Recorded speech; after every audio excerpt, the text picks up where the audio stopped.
Hello friends, உலகின் மிகவும் ஆபத்தான மற்றும் சக்தி வாய்ந்த உயிரினமான ஒரு முதலையை கொல்லக்கூடிய 5 விலங்குகளை பற்றி பார்ப்போம். முதலைகளை பொறுத்த வரைக்கும் கிட்டத்தட்ட 200 மில்லியன் ஆண்டுகளுக்கு முன்பு தோன்றதா சொல்லப்படுது. முதலை இனத்திலேயே உப்புநீர் முதலை தான் மிகவும் ஆபத்தான மற்றும் மிகப்பெரிய உயிரினம் சொல்லப்படுது. இப்படி ஆபத்தான உயிரினமா இருந்தாலும் அதையே கொல்லக்கூடிய 5 விலங்குகள் இருக்கு.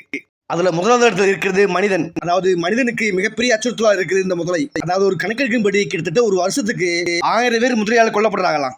ஒரு மனிதனால எந்த ஒரு ஆயுதம் இல்லாம ஒரு முதலையை கொல்ல முடியாது. ஆனா அதே சமயத்துல துப்பாக்கிகளை பயன்படுத்தி முதலைகளை கொல்ல முடியும். அந்த வகையில ஒரு மனிதனால முதலைகளை கொல்ல முடியும். 2வது இடத்துல இருக்குது நீர் யானை. முழுசா வளர்ந்த ஒரு நீர் யானை கிட்டத்தட்ட 3000 பவுண்டுல இருந்து 4000 பவுண்டு வரைக்கும் இடம் இருக்குமா. அது மட்டும் இல்லாம 5.5 அடி உயரமும் 16 அடி நீளமும் வளரக்கூடியது. அது மட்டும் இல்லாம நீர் யானைக்கு ஒரு சக்தி வாய்ந்த கடியும் மிகப்பெரிய மற்றும் கூர்மையான பற்களையும் ஒரு கனமான தோலையும் கொண்டிருக்கு. ஒரு நீர் யானையால கண்டிப்பா ஒரு முதலையை கொல்ல முடியும். நீர் யானைகள் தங்கள் எல்லைக்குள்ள எந்த ஒரு உயிரினம் வந்தாலும் சரி பயங்கரமா தாக்க குணம் கொண்டு வருது. குறிப்பா தான் குட்டியில் ஆபத்து